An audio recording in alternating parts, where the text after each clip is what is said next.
Hey, welcome to Motivational Motives with Quan John.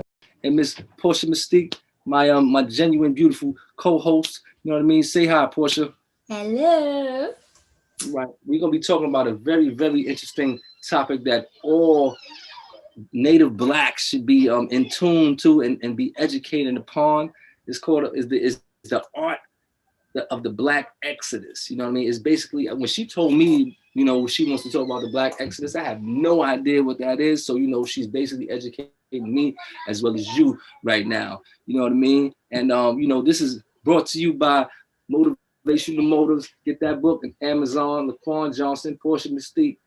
That's my editor. She's my formatter. She's my go-to. You know what I mean? Amazon, Motivational Motives. All right, Portia. So you know what, Portia, let the viewers know a little bit about yourself and what brings you here today. Well, I am officially Quan John's co-host, and my name is Portia Mystique Steele. I am an editor, writer, and publisher. I've edited and published several books recently, but I also write blogs, newspaper articles, investigative, newspaper blog posts, anything, just anything that needs written. That's what I do. Anything that needs edited, that's what I do. And I publish books online. That's pretty much it. And you guys can find her on Upwork. If you go on Upwork and you search the name Portia Steele, you can find her and you can utilize her for her services because she's very gifted at what she does. All right, Portia. So you know what? Let's jump right into it. What is the Black Exodus? What is that? Okay, so we're going to keep it very simple. Mm-hmm. In simple terms, the Black Exodus is the migration of Black Americans from America to an African country. Got you. To the continent of Africa. So that is the Black Exodus. And the only reason why it's important for us to talk about it today is because it is trending. Maybe not on Twitter, not on Facebook, maybe not on IG, but it is trending in circles and conversations. And so many of our brothers and sisters are talking about it. And so I felt like it was important for people who are jumping on this Black Exodus bandwagon to know what it is, know where it originated, and understand the pros and cons of an actual Black Exodus. Okay. And just some things that you guys need to weigh before you decide this is what you want to do. Right. Okay. You know what? Let the viewers know what's your affiliation with Africa, other than the obvious that we are both descendants from Africa. What's your recent affiliation with Africa, that basically brought you to know so much about this topic? Well, my handsome husband is Nigerian. Right. And so I moved to Nigeria last year.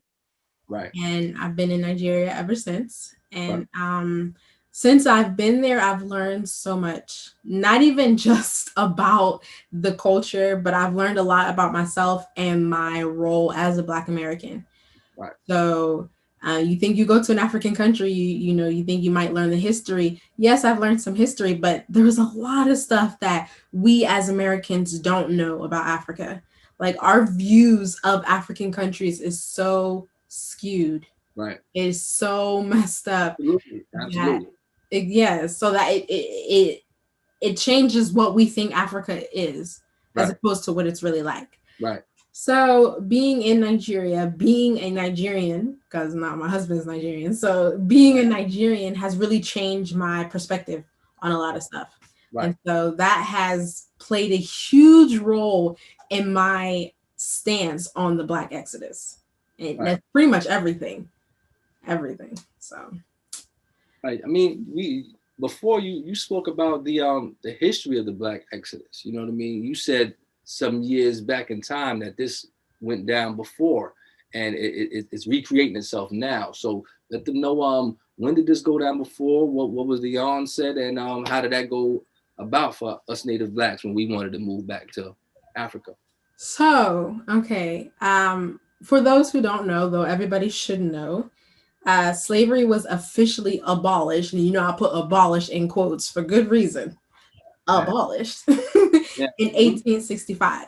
Right. But let's jump way before then. 1817 Right. was when the American Colonization Council, or I'm sorry, Society, American Colonization Society was Right. created. And this was a council of white slave owners. Wow. Came Some racist together. dudes right there. With that name, you a White bona fide. slave owners. White slave owners came together and pretty much sat down to try to figure out how to get slaves who were formerly slaves, but they are freed now, how to get freed slaves out of the country. Because even though, I mean, slavery wasn't illegal, it was still possible to gain your freedom through various means. So even in 1817, we had freed slaves. Right. But those slaves tried to migrate north, but they were all over the place. You know, they were all over the place. So especially in the South, like Louisiana, Florida, Mississippi, Texas, like these places, the council was formed from people in those areas. Mhm. And they were like, look, you freed slaves are over here setting a bad example for the slaves that I own, because you're free, so my slaves are going to think that they should be free, and that's going to mess up my production and, you know, my business. Absolutely. So they came together and was like, let's figure out how to get these freed slaves on a ship and send them back to Africa, because they don't need to be here. So basically, you're telling me that the slaves that were that wanted to get back to Africa, they were looked at as that they were tainted currency. Exactly. Well, all right. So they so now hold up. So you said these people were free at the time? Were freed. They were free slaves. Quote unquote. Mm-hmm. So they basically the slave masters, the white man, feel like they were basically starting trouble. They're starting exactly. There you go. That's the phrase. By wanting their liberation. Right, starting trouble. Yeah. So that's there's a lot of white people that still feel that same way about the black man in the 21st century. So that's yes. the head over there. Yeah. Yes. But once that really started going, once that became a thing, and it was something that people were actually considering, a lot of those free slaves were like, well, you know what? This may be a good thing because it's not safe for us here.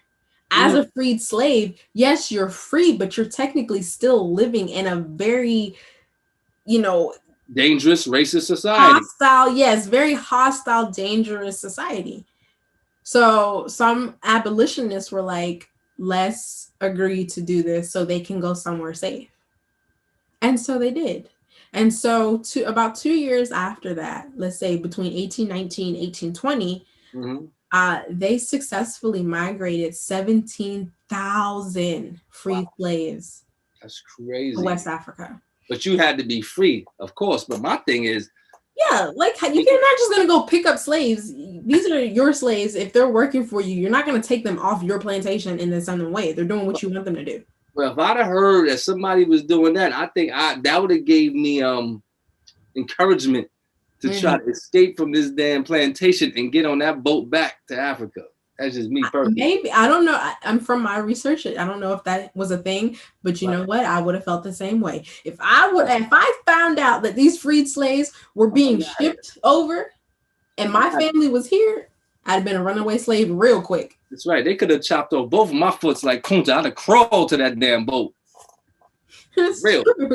But I mean, but here's the thing. Okay, so before we get there, because I'm going to come back to that. Right. So they successfully sent 17,000 freed slaves to West Africa. And so they wanted a piece of Africa that was not established. Right. So they did. They sent them to this unestablished land mass in Africa. There were native people there, but it wasn't considered a country. Gotcha. Not yet. You know, didn't have, you know, big civilization or anything like that. Right. So those African Americans, because a lot of them were already, they were born in America. These African Americans were sent to Africa and they established their own country and they called it Liberia. So most people don't know that that's how Liberia became what it was. Free liberation. Tell them, look at you being a dictionary. Motivation motives. Exactly. Motivational motives, exactly. So it's liberation. Yes, it's liberation. So they called it Liberia. And so Liberia was founded by Black African American. Well, That's that's crazy. kind of redundant, but African Americans, Right. African American slaves, freed slaves, but slaves nonetheless. So I'm quite sure that a lot of them, when they were coming back, they didn't make it. Yeah, that's a That's long what I was going to tell you. Yeah. So, we were talking about, if we were a slave and we found out this was happening, we'd try to run away. But a lot of slaves didn't make it. They may have shipped 17,000, but a lot of them didn't make it along the way because even though this society put this group together, they did not figure out all the logistics involved. So the food was scarce. Right. A lot of them died from tropical diseases. And once they got there, they had nothing. They had no tools, no clothes, they didn't have any provisions. Right. So they had to survive on this land. Right. So many of them died when they arrived or within 5 years of getting there. Right. So it's not, we joke and we talk about that, but if we did that, you could have died along the way. And those are things that they had to decide. You take the risk. Now, most people will take that risk. Like that was an educated risk, man. Am I gonna, I'm gonna walk into certain death in America? Because back then, if you talk crazy, certain death, you was gonna get killed. Yeah. So I said, if I'm gonna die, let me die trying to get my freedom. If I'm gonna do that, that's true. On the boat, I'm not dying running from this plantation. I'm dying sailing out of America. Right. So definitely, I mean, I'm sure most of our viewers saw Black Panther, right. And Killmonger was saying, he'd rather die in the waters, bury me in the waters, right, instead of living in bondage. Like, right, you choose death over bondage. Wow. So a lot of them did, and a lot of them died. So that was 1817. So. Right. Even though it was a bit of a massacre along the way, it still was mostly successul. And so they did that. They discovered Liberia, so it was definitely a success. Right, it was definitely successful. Liberia is still a country. It's still a functioning country. If they had never went over there, Liberia would have been named, I don't know. We don't know what it would have been called, but yes. So that would have been the Caucasus Mountains. Oh my goodness! Yes, yeah. Yes, but yeah. So it was successful, But then after a while, it died out, and then that was it. Slavery was still a thing. Slavery was abolished in 1865. 1875, when we had more free slaves than we've ever had. 5 years later, okay. Yes. But 10 years after the abolishment of slavery. Right, 10 years after, okay. Mm-hmm. Imagine how many free slaves were. Many more. Trying to survive. Many more. Right. Trying to survive, right. Trying to do. Right. They didn't have that dirty house no more, the sleeping master's house, and that dirty bed that master was providing them. They didn't have none of that no more. They didn't have any of that. So they're trying to survive. Many migrated north, or at least attempted to.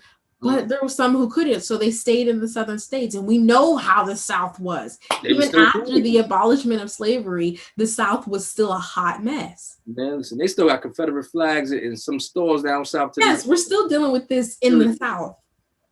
So 10 years after the abolishment of slavery, let's just say that the South was not playing along. They were not with it. Right. So freed slaves down in those southern states were having a hard time. Now, I can't remember the guy's name. Again, I'm terrible. But he had went back. Somehow he got his hands on the record of the 1817 Exodus. Right. And decided that he wanted to do it again.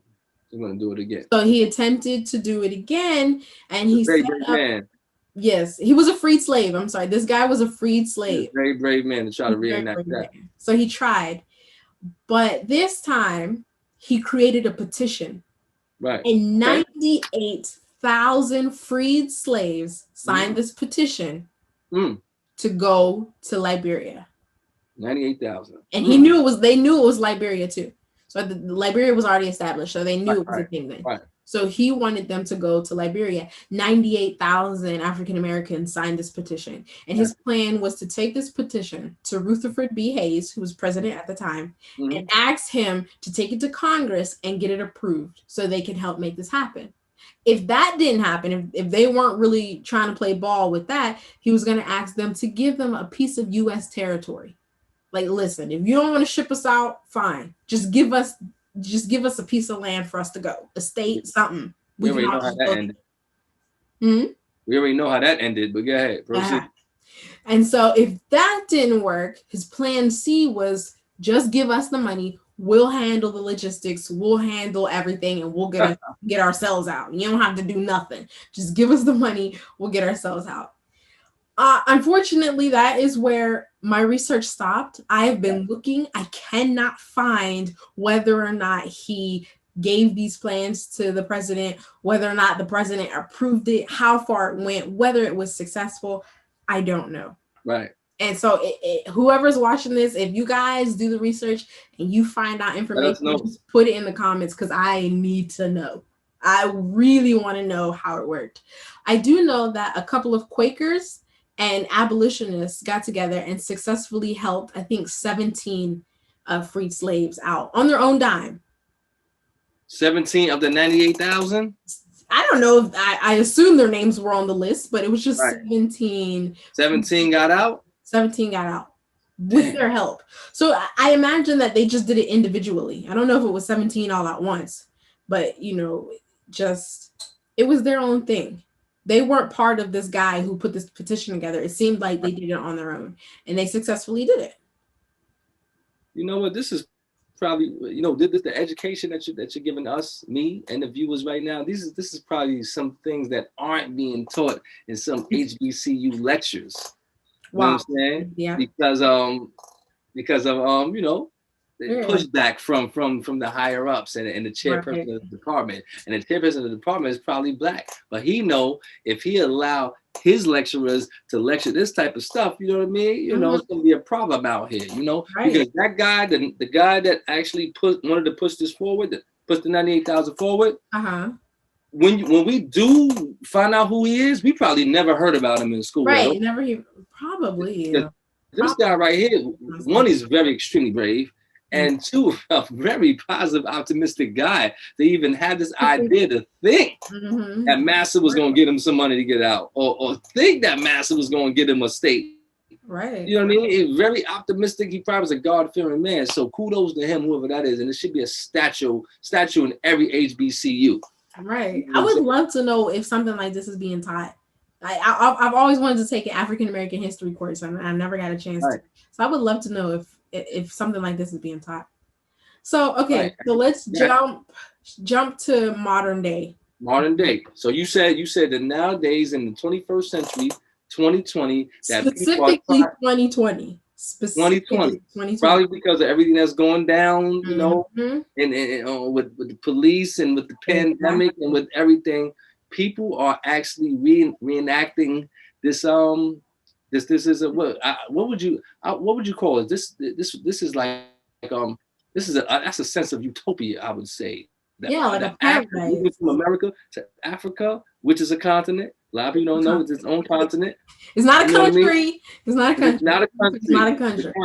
You know what I mean? The act of moving from America to another continent, that you seeing people that look just like you. You know what I'm saying? You might be you might be living in the village with your own ancestors and don't know. That alone right there is liberating.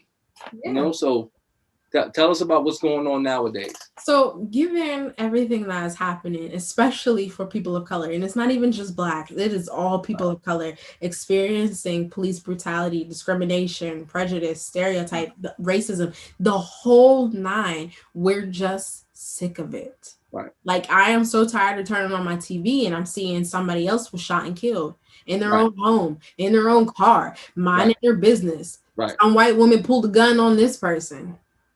Crazy. I'm sick of it. I'm sick of all the false police calls because a Black person is just being themselves, doing their thing, minding their business. And a white person is afraid for their life for whatever reason, or at least pretending to be.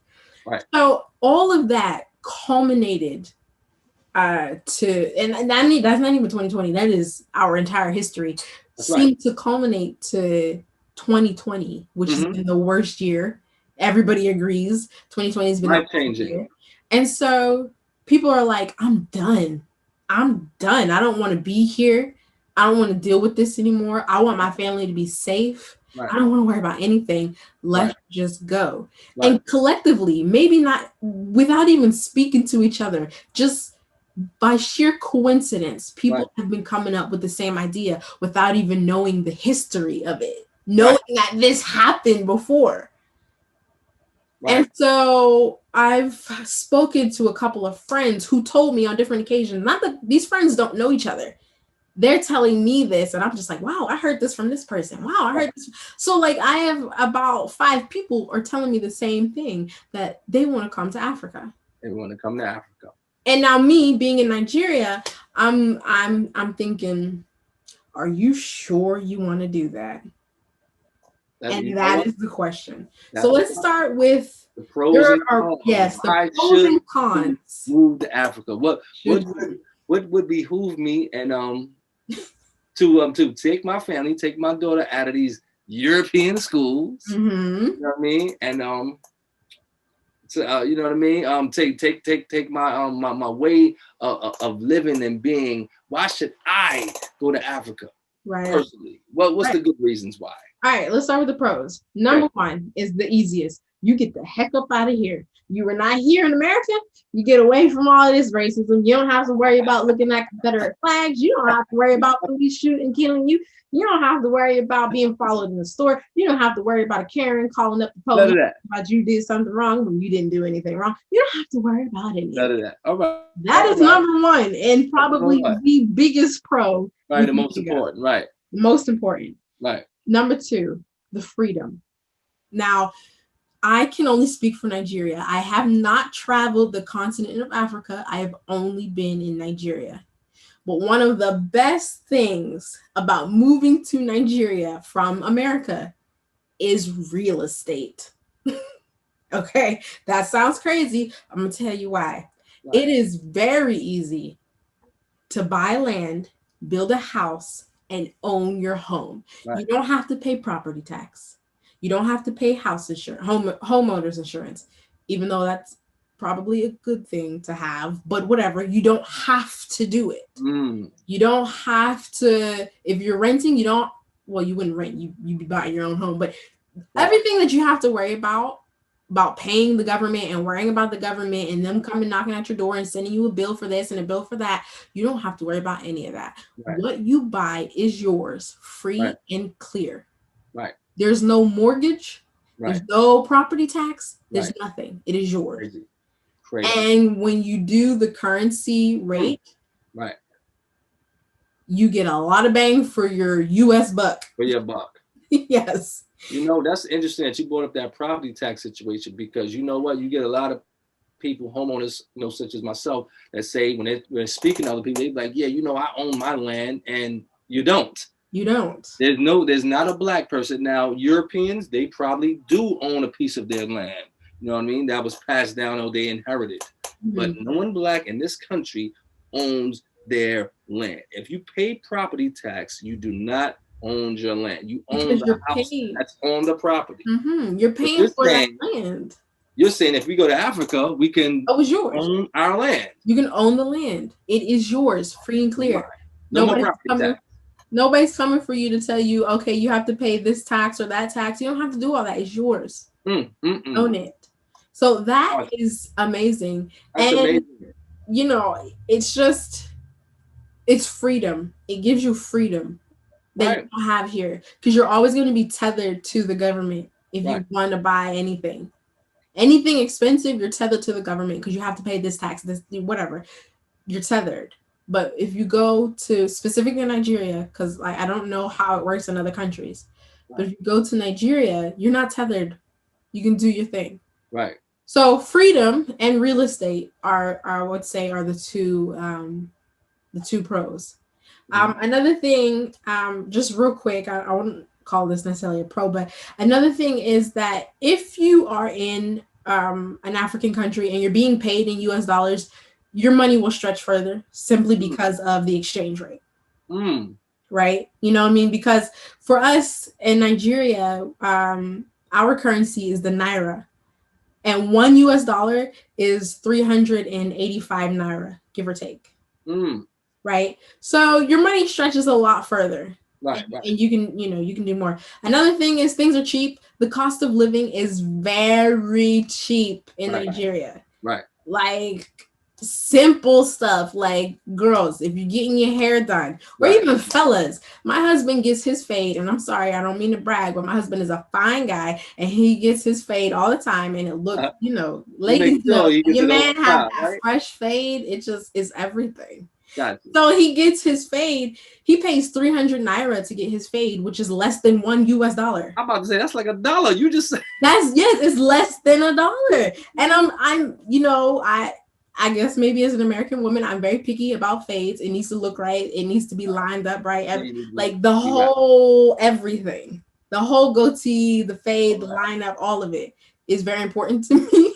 I'm sorry. I don't mean to sound vain, but it is important to me. So when he goes in to get it done and he gets it done and he's looking right and is really fine, and he comes home with that fresh cut, he's amazing. But just understand that he paid less than $1. $1. Less than $1. We're talking about change. Pocket change. He paid to get his fade and his lineup.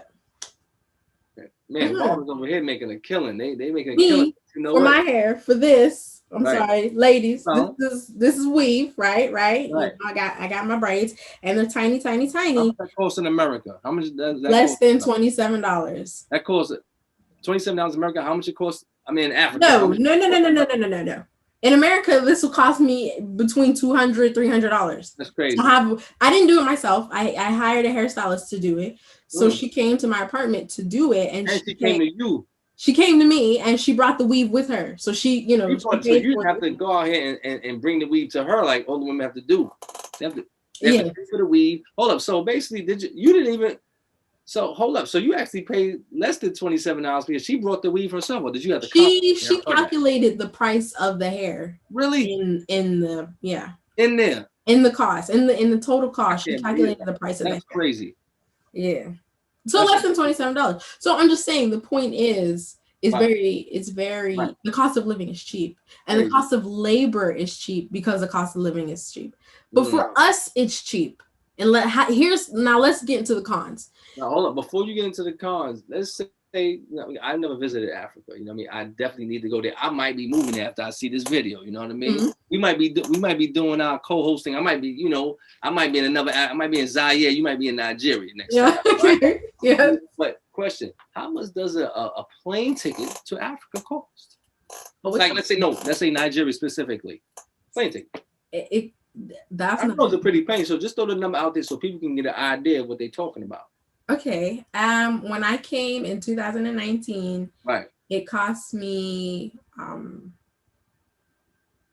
was okay. Let me just say. I mean, you're not gonna scare people away because all the people that's listening to our podcast, they getting money. I mean, no bums are listening to our podcast. Oh, you know they probably do, and this is gonna increase the likeliness that they want to get money so they can get to Africa. Okay, so let's just say a first class ticket from the US to Nigeria was first class. So I can't go coach. What happened? What's going on? Okay, you can, but I could be I'm going to Africa, so I could, this is my black people. We all around each other. I could be in let's say basic economy. Okay, like main cabin, basic economy. From here to there, we're talking about $1,200. That's $1,200. $1,200. Think about it. That's the number. That's the amount of the stimulus check. So you mean tell me everybody black person that got that $1,200, you could have took that and went to Africa with that? No. You gonna have you to could think take other that. things. No. You can take that and buy the plane ticket. You also have to get your yellow fever vaccine. You also have to buy your visa, which is $250. Okay, go ahead. Okay. For most of us, unfortunately, most of us don't have passports, so you have to buy your passport. If you black and you don't have a passport, you need to. I'm serious. You gotta get your life together. A passport is more credible ID than your driver's license. But not even just that. For me, when I got my passport, like I knew I was getting it because I was going to Nigeria. Right. But the sense of pride I had when I got one You was got that stamp, right? An indescribable. African stamp in there, right? No, I mean when I went to the post office and when they sent me my passport, Oh, that you actually got it. Okay. yes, when I got to hold my passport in my hand, that pride I felt was just indescribable because Okay. it's like I know I'm gonna do so much with this. And it just gave me just holding it in my hand was like I have this freedom Right. that so many of my brothers and sisters don't have. Right. So even if Right. you don't plan on going anywhere, Right. if you got a little bit of cash, get a passport. 'Cause Passport. if you plan on being a boss lady, being if I'm sorry, that's for my women, but for my guys, just Right. being a boss. Right. If you plan on doing something big with your life, get a passport. Holding that in your hand could be the first step of you saying, I'm doing this because Right. I'm going to fill this passport with something. Right. So it was just, that's what that was for me. I know it was, people don't talk about that. I don't know, but it was big for me. Yeah, just the simple things. You're right. Because you think about those 98,000 slaves that couldn't get to Africa. And Mhm. now we just got to get a passport to go. Right. And a visa. And a visa. Right. When we actually pay to get over there. Yes, you can just, You know we what can I'm just pay to get Back, over there. back, they had to scratch and claw and they didn't even make it. 1,700 out of 98,000 made it. You know what I'm saying? That's like that's way less than 1%. Right. You know what I mean? Way less than 1%. That's like a 0.1%. You know what I mean? I don't know, we can do Crazy. that. So you know what? That's for every good thing, there's a bad thing. Yes. What are Okay. the cons about moving to Africa? Yes. So you have that con though. I can't stress this enough. Right. Depending on the economy, you have to be paid in US dollars. So you got to be getting that money. Yes, if you want to live this with the same privileges, and I know it feels like we don't have any privileges in the US because they're all taken away from us. But we do have privileges here that they don't have in Africa. Now, that's another con. So, in the States, we have a safety net. Call it what you want. It still may have been just a trick by the government. It still may have been a trap. You know, projects are still a trap. Section 8 housing is a trap. Welfare is a trap. WIC is a trap. But those things still exist. Right. You can survive off of that. Feed a lot of people. Yes, it feeds a lot of people. Yep. Now, I do argue that it is used to keep us down. The government uses it to keep us down, but we still have a safety net. If you go to Africa, there is no safety. There's none of that. So they're not coming. There's no EBT calls out there. There's no EBT. Where? No, there's no EBT. No, there's none of that. So if I got kids out there, I better be getting that money to feed my kids because there's no EBT that's going to feed them. What we need to understand are the two definitions of poverty depending on where you are. Right. Poverty in the US means you fall below the poverty line, which means you earn just 28,000, something like that. Something like that. It depends on the state that you're in, but you fall below the poverty line, meaning that you barely have enough to get by, if at all. Right. And therefore you need help you need assistance, you need government assistance. Right. That in the US is poverty. Right. Poverty in Nigeria means you don't eat, you don't have a house, you don't have food. Poverty is based on survival. Poverty over there is about survival. Poverty here is, do I or don't I sign up for welfare? Poverty there is, do I or do I not die? Eat or die, starve. Currently, right now, starvation is a huge issue in Nigeria. Man. Among other things. Okay, another thing. Okay, here's another con. And it depends on where you are, though. I can only speak for Nigeria. But I think countries like Ghana and Kenya are better off than places like Nigeria. And then, of course, you have like Egypt and South Africa, like places that are, their economy is stable. They're, but I don't know. I don't know. I've never been there, so I've never lived there, so I can't say. Right. But you have to be careful where you go. Do your research. Understand the government. Because in Nigeria right now has just dealt with something devastating and we're still dealing with it. So it's called the End SARS protests. I don't think we have time to really get into it, but you can Google it if you want to. #END SARS and SARS. That was a devastating time for us, and we're still dealing with it. And pretty much the gist of it, what I'm getting at here, is that the government was allowed to open fire on peaceful protesters and kill 12 people.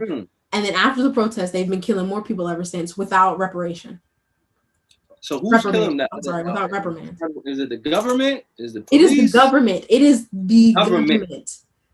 The government, like, local government sent the army out, and they've been killing people.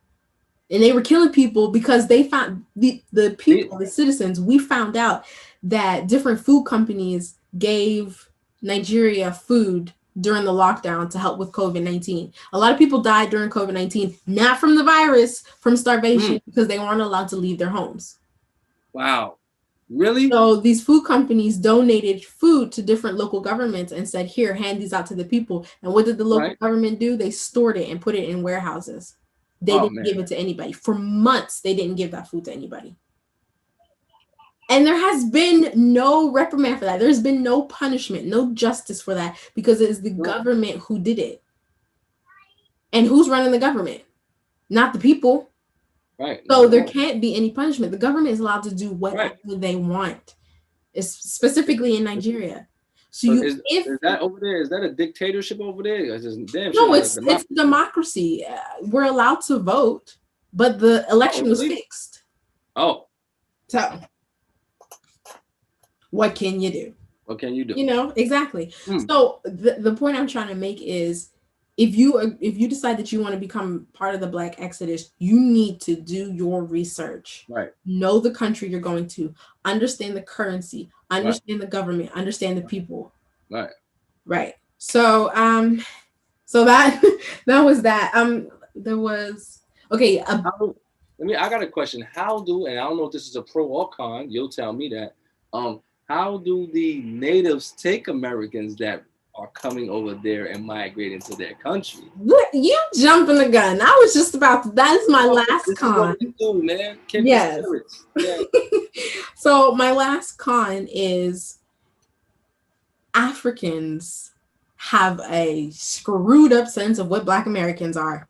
Why? Because what they believe about us is what they see on television. Now, all that fussing and arguing that we do about how we're represented in TV. Imagine that representation that we're upset about being seen by a foreigner. Wow. And that's all they see. So all Africans know about Black Americans is what they see on television, unless they have met one in their lives. Right. Mm-hmm. So from my experience, they think that we're pompous jerks, it sounds like. Not exactly. From my experience, a lot of Africans believe that Black Americans are hoes, gangsters, bangers, and we disrespect our parents. We go to strip clubs, we twerk on everything, everybody, we smoke crack, we drink all the time, we drink Hennessy. I mean, any stereotype you can think of that is portrayed in movies, television, and music. All of those stereotypes are believed by Africans because they don't see anything else. They don't know anything else. Right. Now imagine being an African and somebody tells you, oh yeah, thousands of those people that we see on television are coming to live in our country. What would you say? Say no thank you. We don't really need that. We're not taking that. They coming over here to change our the motherland. Exactly. Like the other land. Exactly. You know? That for me, I think is a big issue and something that people need to factor in. Realize where you're going and what the people around you are going to think. You may look like them, but you're not. And people love to say, we're going back to Africa. You have never been to Africa. Never been there. You've never been. True. I can't go going back to anything. That's you true. Say, all humans started in Africa, right? Most people agree on that. Absolutely. All humans started in Africa. So anytime any human being steps foot in Africa, you can claim that they're going back to Africa. That's right. But they're not. You've never been there. Never been there. So you're not going back anywhere. You are moving to a foreign land with new currency, different language, different culture. Everything is different. Even for me, I had to learn so much being with my husband. Not only did I have to learn how to be a wife, I had to learn how to be a Nigerian. I had Right. to adapt to the Right. food, to the language. My husband speaks Igbo, so I'm still trying to speak his Oh, native tongue. okay. I had to adapt. It's not Right. easy. It's Right. not easy. Right. So I'm not saying that you should stay in the States because the States suck. It does. Right. It's awful. Right. But if you move to Africa, that's great. Look it up. Right. If you know somebody who's there, that's even better. Right. Like hook up with that person. Right. Find out what you can about them and then see if you can stay with them Mm-hmm. or near them or something. Right. Right. If you don't have family or friends in Africa, in any African country, if you don't have any ties, you need to do the research on your own. And I don't mean watch documentaries because I ain't gonna help you because it's still gonna be whitewashed. You need to go to social media, go to Twitter, go to Facebook, and get the real For information real. that will tell you whether or not you should. And we should be wrapping up soon, but I'll say one more thing. Mm-hmm. So a friend of mine, she has adult children and she was Okay. considering going to Africa. For Right. her, it's an easier decision because her children Right. are adults, so she can feel free to move Right. about and do what she wants. Another friend said the same thing, but he has small children. Mm-hmm. So imagine those cons in those pros that I told you about and taking small children along that journey. I know Right. you don't want to be here, but that doesn't mean you should rush to say I'm going to Africa because it may not be a good idea. Right. Like I said, I'm just talking about Nigeria, and the state of Nigeria is a disaster right now. Mm. But still, whatever country you choose, make sure that's what you want. Real. That's you have to make sure. And it's not as simple as, oh, I'm just gonna hop on a plane and go to Africa. No, you're not. You need you need a visa, and you need a certain type of visa. You can't Right. even come on a tourist visa because then you're only allowed to stay for a certain amount of days. Then you Right. get to go back. You need a Right. certain type of visa that will allow you to try to become a citizen. And even me, as someone who is married and Nigerian, I can't even become an actual citizen. I'll become something that they call a Niger wife. So it's a card that allows me to do whatever, but I'm not allowed to get that citizenship until I learn to speak my husband's native tongue, supposedly. Really. Mm-hmm. So even as somebody who married a Right. Nigerian, I still Right. Right. can't just easily become Right.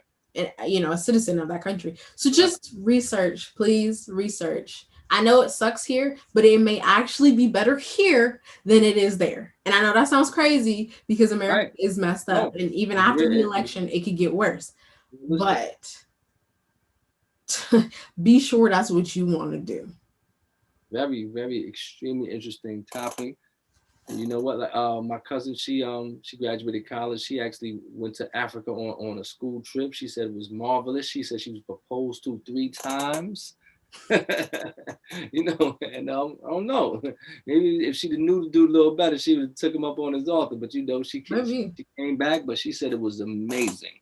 You know what I mean? She said it was a life-changing experience. Mhm. And she told me, she said every person, native Black person in America, must at least travel there. You definitely, I do agree with that. Like the first few months I was in Nigeria and I felt like a tourist and not a Nigerian. Right. It was amazing. It was because they were really nice and stuff. And a lot of people, people I didn't know, if they found out that I was American by me speaking, that's the only way they knew. If they just saw me, they would think I was Nigerian. But if I start speaking, then they'll say, oh, wow, she's American.